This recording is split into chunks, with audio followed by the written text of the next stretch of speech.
역사가 아놀드 토인비는 인생의 가장 보람된 4가지를 이렇게 말합니다. 첫 번째, 발견하며 살라. 자기를 발견하고 또 진리를 발견하며 사는 것. 둘째, 자신의 책임을 잘 감당하면서 살라.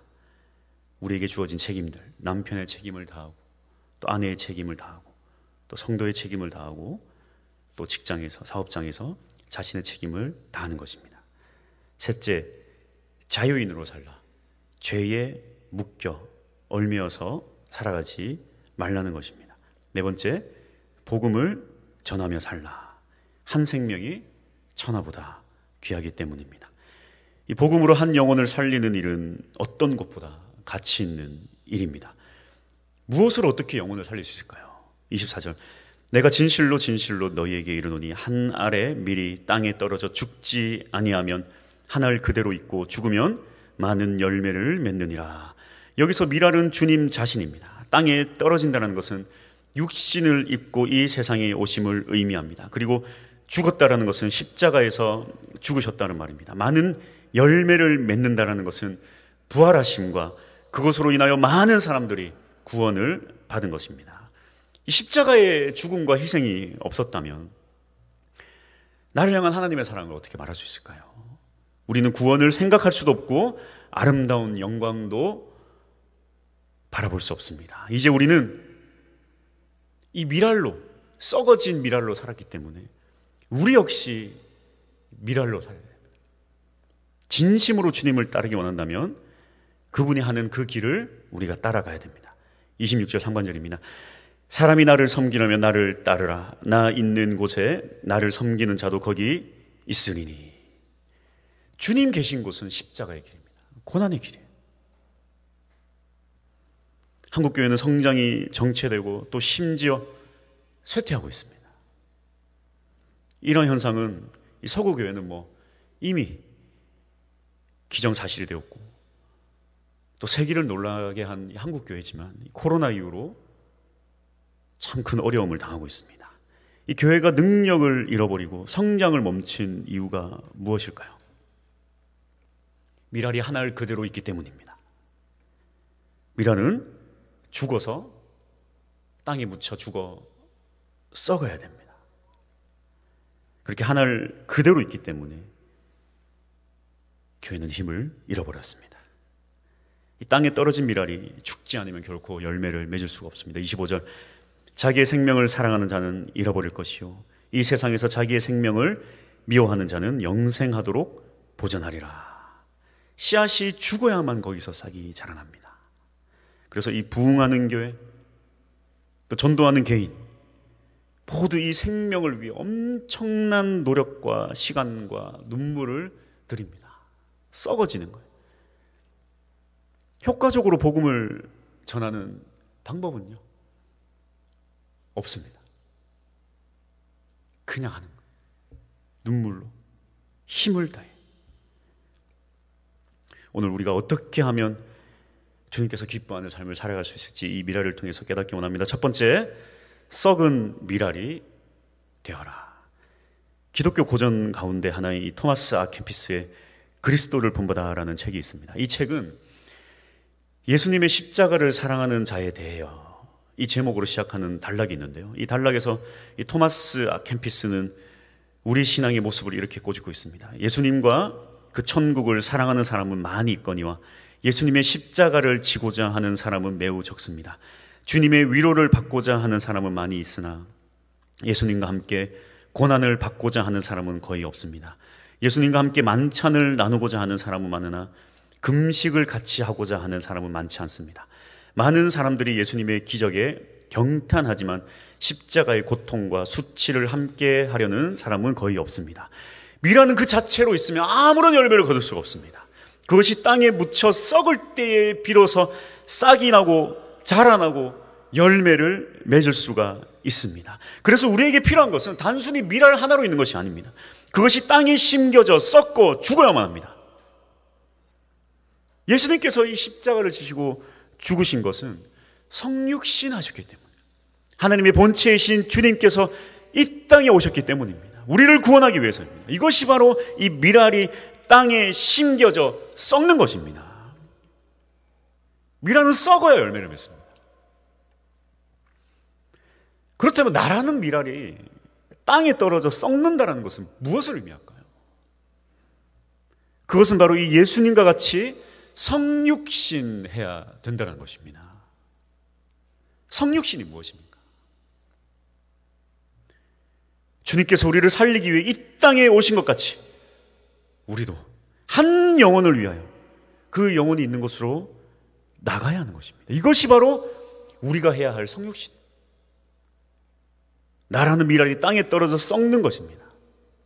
그러기 위해서 여러 가지 방법이 있습니다.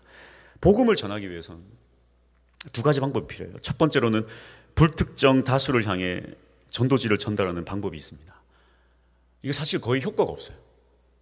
이 방법은 사실 내가 사는 방법이에요. 그렇게 전도함으로써 내 영혼이 살아갑니다. 그리고요, 그렇다고 해서 이것이 필요 없는 게 아니에요. 이것이 필요 없는 게 아니에요.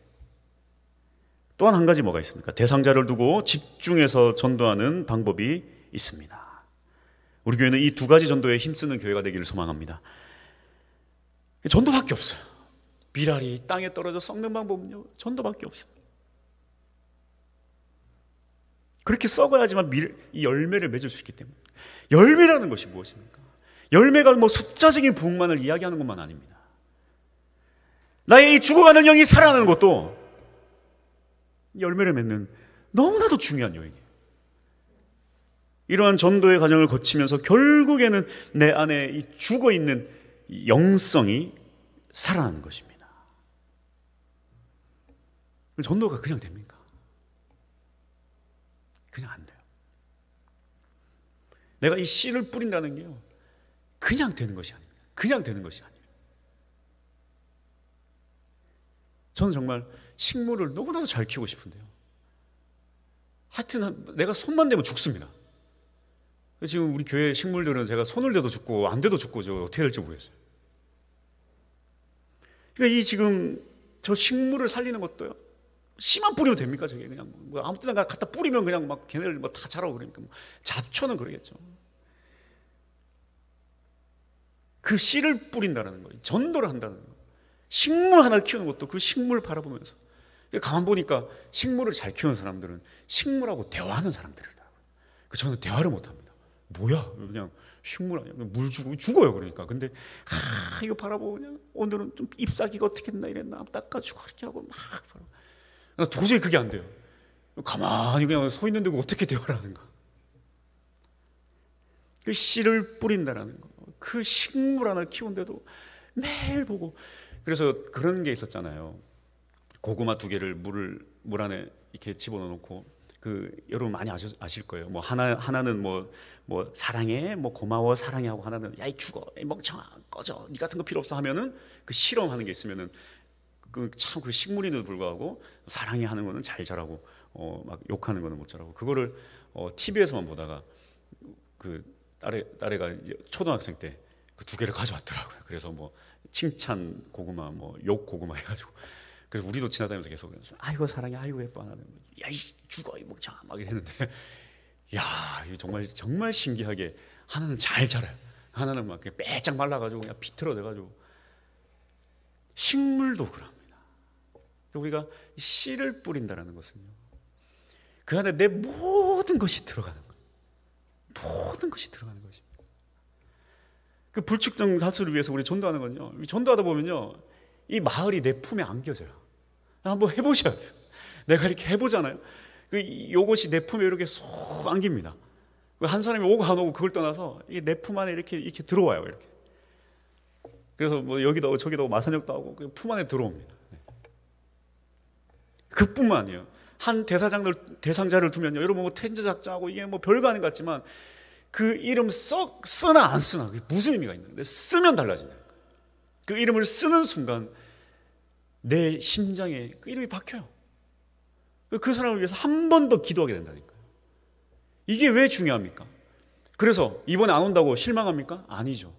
그렇게 해서 한 번 더 기도하고 한 번 더 품을 때, 결국에 그런 일이 반복될 때에 그 사람이 결국 그 일을 통해서 교회에 나오는 것입니다.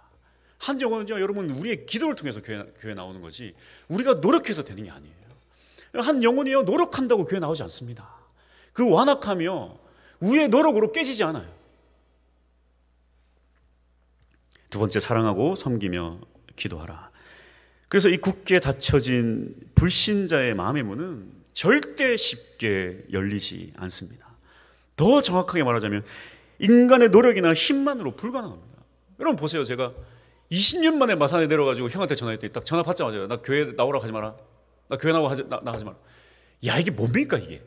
20년 만에 제가, 물론 그 중간에 전화했지만 내가 마산 내려, 형 나 마산 왔어. 야, 교회 나오라고 하지 마. 20년 만에. 안 돼요. 안 됩니다. 안 돼요. 그렇다고 포기할 수도 없어요. 그런데 잘 잊어버립니다. 하다가 금세 잊어버려요. 그래서 이런 전도 집회나 이런 기회를 통해서 계속해서 마음에 품어야 돼요. 그리고 사랑하고 섬기고 보살펴야 돼요. 그렇게 할 때에 궁극적으로 이 여리고성처럼 굳게 닫힌 문을 열어주실 분은 오직 하나님 뿐이신 것입니다. 우리가 할 수 있는 것은 그냥 씨앗을 뿌리는 것밖에 없어요. 그 마음의 문을 여는 건 하나님밖에 없습니다. 왜냐하면 이 흑암의 세력들이 그냥 얼마나 그걸 붙잡고 있는지 몰라요. 특별히 이 땅은요, 뭐 불교라고 그러죠. 불교랑 무슨 뭐 어떤 점집이랑 아주 뒤엉켜 가지고요, 아주 얼마나 미신들이 그냥 꽉 잡고 있는지 몰라요. 그래서 아주 그냥 일반적으로 불교만 믿는 사람들은 교회 나오는 것을 그렇게 두려워하지 않습니다만, 이 어떤 점집과 결탁된 어떤 그런 불교는요, 굉장히 어떤 교회 나오는 걸 극도로 꺼려해요. 아주 뭐 저주받는 줄 압니다. 얼마나 그 흑암의 세력이 그를 붙잡고 있는지 몰라요. 고린도후서 4장 4절, 그 중에 이 세상의 신이 믿지 아니하는 자들의 마음을 혼미하게 하여 그리스도의 영광의 복음의 광채가 비치지 못하게 함이니 그리스도는 하나님의 형상이니라. 그래서 이 성령 감화와 감동을 위해서는 간절히 기도해야 돼요. 그리고 섬겨야 돼요. 그렇게 할 때, 우리가 할 때, 우리는 힘을 다해 포기하지 않을 때 그 마음을 움직이는 것도 성령의 역사입니다.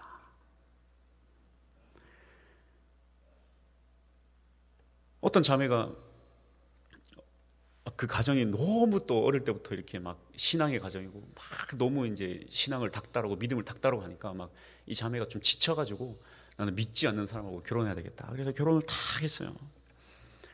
뭐 근데 결혼 전에는 뭐 남편이 그러잖아요. 아이고 교회 마음껏 다녀라.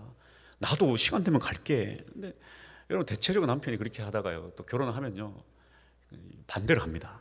왜냐하면 문화가 달라지기 시작하고 가만 보니까 이상하거든요. 자기가 생각할 때 뭔가 자기한테는 노력을 안 하고 막 교회 가서 막 갑자기 막 인생을 던지고 하는 거 보면 막 뭔가 짜증이 나기 시작하고 그러다 보면 막 반대를 하기 시작해요. 반대를 합니다. 얼마나 싸우고 난리가 났겠어요. 그러니까 남편이 이혼하자. 야, 너랑 못 살겠다. 야. 둘 중에 하나를 해라. 교회를 그만두든지 나랑 이혼하든지 둘 중에 하나만 선택해라. 그러니까 이 자매가 포기하지 않아요. 내가 이혼을 하려면 내가 진작 이혼했다. 내가 왜 이혼 안 하는 줄 아냐. 예수님 때문에 내가 당신을 내가 못 버린다. 예수님 때문에. 결국 교회 나오고 세례까지 받고. 얼마나 대단해. 막 교회 있으면 막 교회 찾아와서 머리끄댕이 잡고 그랬던 사람. 세례까지 받는.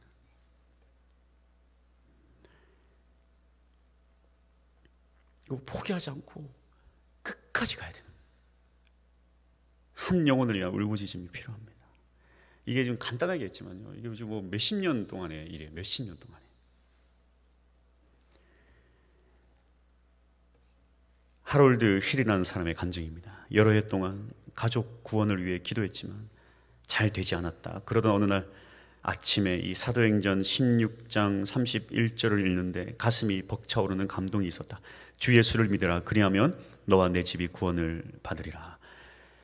과거에도 여러 번 읽었던 말씀이었는데 이상하게 그날만큼 튀어나오듯이 유난히 말씀이 크게 보여졌다. 매일 아침마다 이 말씀을 펴놓고 손가락으로 한 글자 한 글자 짚어가며 주님께서 들어달라고 큰 소리로 읽고 기도했다. 이렇게 한 지 몇 주 후에 결국 아내가 예수님을 믿고 주님을 영접하게 되고, 또 그 아내는 50세로 그때까지 천주교 신자였지만 그렇게 교회 나오게 되고, 또 몇 주 지난 후에는 19살 된 딸아이가 교회에 나온다고 하였다. 이 영혼의 결실은 기도에서 결정합니다. 개인의 기도, 또 목장별로 기도, 또 중보 기도, 또 특세 새벽 기도. 그래서 끝까지 물러서지 말고 우리는 한 영혼을 위해 기도해야 됩니다. 누가복음 18장 7절에서 8절. 하물며 하나님께서 그 밤낮 부르짖는 택하신 자들의 원한을 풀어주지 아니하시겠느냐? 그들에게 오래 참으시겠느냐? 내가 너희에게 이르노니 속히 그 원한을 풀어주시리라. 그러나 인자가 올 때에 세상에서 믿음을 보겠느냐 하시리라. 간절히 기도하면 주님께서 응답하십니다. 간절한 기도가 필요해요. 대충 기도하잖아요. 너무 쉽게 남편이 아내가 교회 와요. 왜 간절한지 몰라요.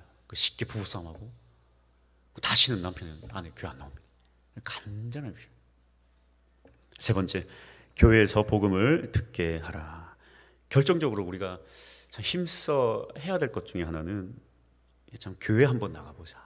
교회 한번 나가보자. 한 번만 예배 들어보자 하는 것입니다.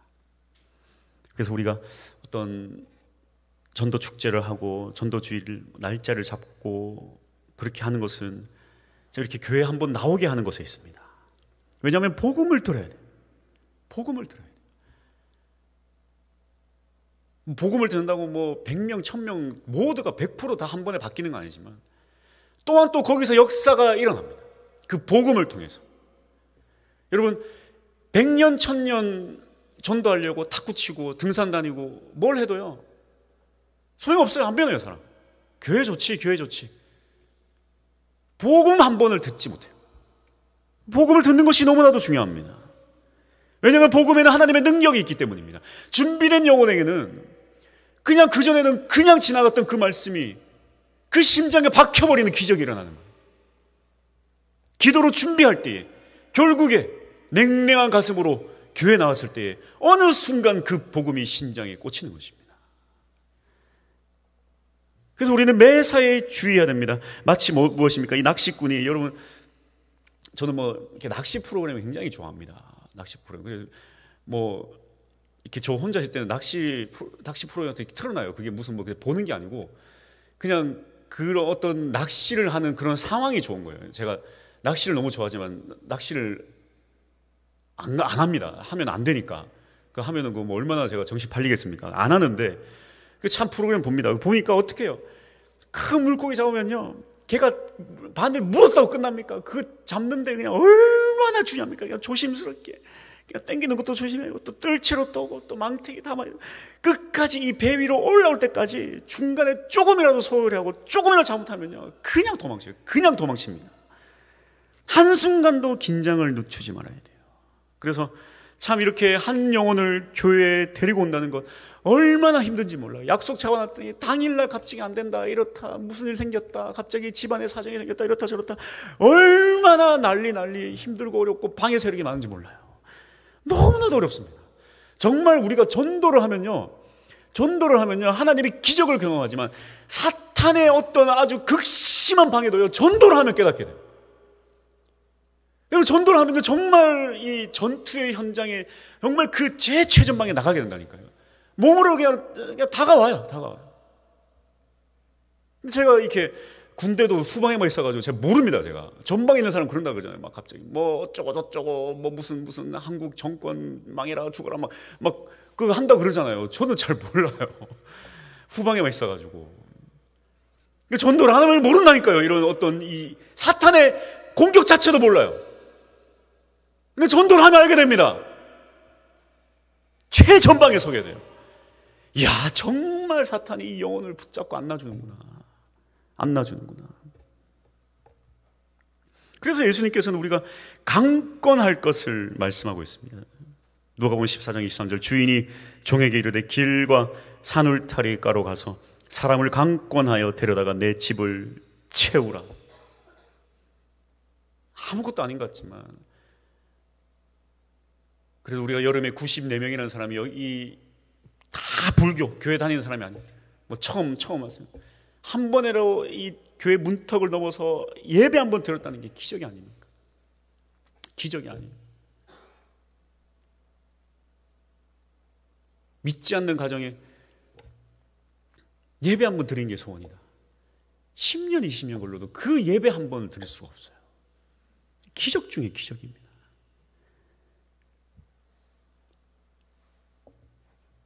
힘을 다해야 해요. 힘을 다해. 미국의 이 소매상 협회에서 세일즈맨의 어떤 거래 실적, 또 집념, 이런 거에 대한 상관관계를 연구를 해서 공개를 했습니다. 물건을 팔 때에 세일즈맨이 48%는 단 한 번 권유하고 포기를 한다고 합니다.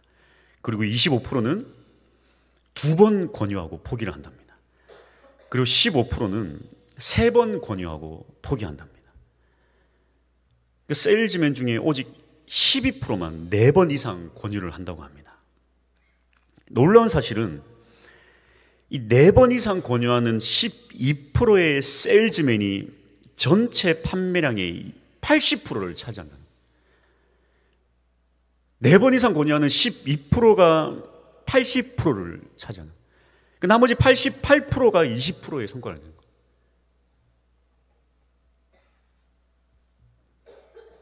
우리는 복음도 마찬가지예요.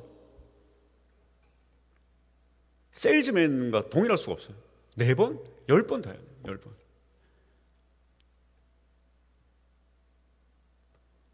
한 사람 붙잡고.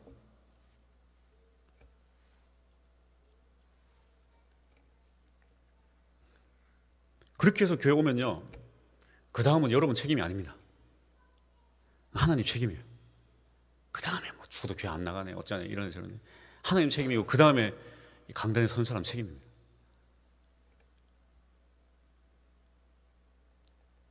죽기를 각오한다면 주님께서 한 영혼을 우리 교회에 주실 것입니다. 결론입니다.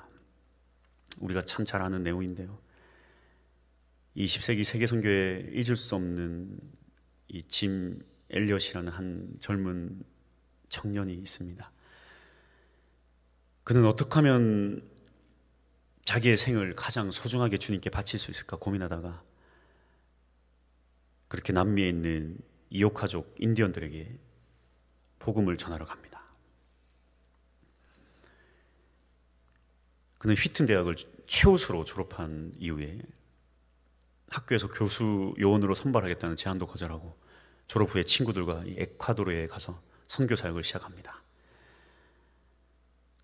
그 야수로부터 목숨을 보호하기 위해서 옆구리에 총을 차고 친구들과 그렇게 다녔습니다. 그날도 권총을 차고 밀림을 헤치고 마을로 가다가 이 창을 들고 있는 이오카 인디언들을 만났습니다.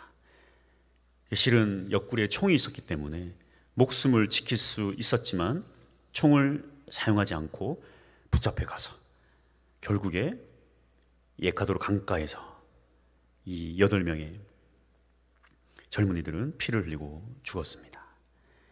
이 소식이 전 세계로 전해지자 참 그리스도인들은 모두 큰 충격에 빠졌습니다. 많은 신문 기자들이 달려왔습니다. 그래서 결혼한 지 3개월이 된 이 짐 엘리엇의 부인 엘리자베스 엘리엇에게 찾아와 이렇게 말했습니다. 세상에 어떻게 이런 비극이 있을 수가 있습니까? 그러자 이 엘리자베스 엘리엇은 그 기자에게 이렇게 말했습니다. 말씀을 삼가해 주십시오. 비극이라뇨. 내 남편은 이 순간 이 목적, 이 영광을 위하여 이 땅에 온 것입니다. 내 남편의 죽음을 비극으로 표현하지 마십시오.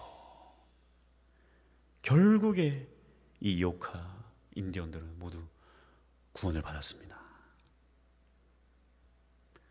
나중에 이 짐 엘리엇의 일기가 이렇게 한 대목이 공개가 되었는데요, 결코 놓쳐서는 안 될 영혼을 위하여 결국 붙들고 있을 수 없는 생명을 버리는 사람, 그는 결코 어리석은 사람이 아니다. 하늘의 미랄이 땅에 떨어져 썩을 때에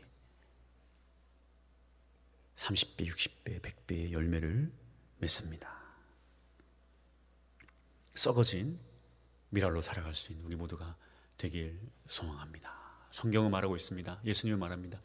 그것이 네가 살 수 있는 방법이다. 그러나 그 하늘의 미랄로 살고자 할 때는 죽을 것이다. 주의 이 복음을 위해 달려나갈 수 있는 우리 모두가 되기를 소망합니다. 할렐루야. 우리 주님 앞에 찬양합시다.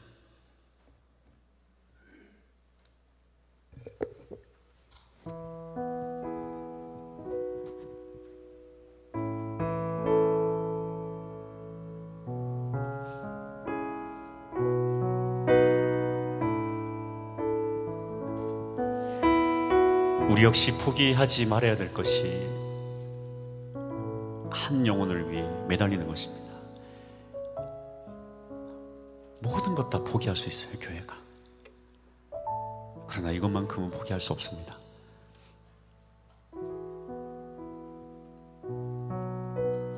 포기하지 맙시다. 왜냐하면 주님께서 포기하지 않았기 때문입니다. 우리가 할 수 있는 것은 그저 주님의 뜻대로 씨앗을 뿌리는 것입니다. 이 복음이라는 씨앗, 이 거대한 생명, 이 생명을 뿌리는 것은 우리의 책임입니다. 그 책임을 주님은 우리에게 물으십니다. 그 책임을 다해 나아갈 수 있는 우리 모두가 되길 소망합니다. 우리 찬양을 부르면서 주님 앞에 결단하며 나아갑시다.